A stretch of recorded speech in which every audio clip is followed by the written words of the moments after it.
Second Chronicles 30 to 31, Hezekiah reinstituted the Passover and even sent word to the northern kingdom of Israel, inviting them to come and worship God. The message was, "For the Lord your God is gracious and compassionate and will not turn his face away from you if you return to him." The text says that some of the hearers laughed at the messengers and mocked them, but that others came to Jerusalem to worship. Some will and some won't. It is our job to get the good news out and encourage them to come, to maybe return to this wonderful, gracious, compassionate God who will indeed embrace them. They enjoyed this time so much in Jerusalem that they extended the Feast of Unleavened Bread from 1 week to 2 weeks. They also broke the pillars in pieces, cut down the Asherim, and pulled down the high places and altars. Duties and sacrifices were restored among the priests and Levites. Not all who came from the north had ritually sanctified themselves and prepared their hearts for worship, but their hearts were after God, which is what is really important. And Hezekiah prayed for them, and God healed them and accepted them. Every work which Hezekiah began in the service of the house of God in law and in commandment, seeking his God, he did with all his heart and prospered. What an awesome picture of a man of God and our awesome, gracious, forgiving, compassionate, restoring God. He is looking for each one with wide open arms to welcome him. God is the same today and will welcome those who draw near to him.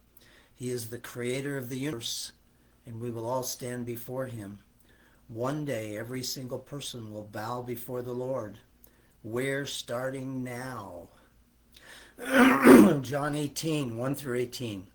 Jesus headed toward the garden where he often met with his disciples. Judas was there with a Roman cohort and chief priests who had lanterns, torches, and weapons. Jesus was not sheepish. He went to them and asked, "Whom do you seek?" They said, "Jesus, the Nazarene." He said to them, "I am he," and they drew back and fell to the ground. I think I might have gotten out of there at that point. Maybe Jesus was giving them a last chance not to be a part of this. Jesus asked them again, and he answered them again, and he is the one they're looking for.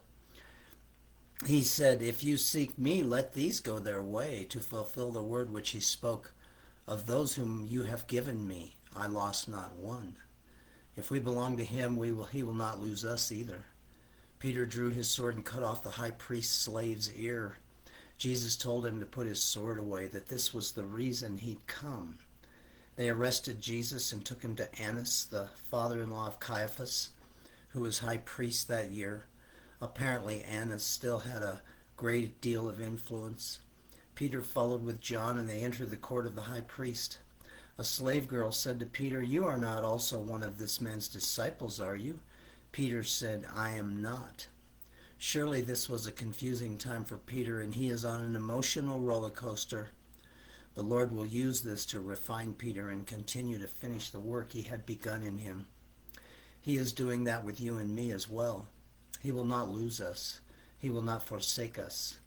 He will finish the work he has begun in us. It may be uncomfortable, but be encouraged.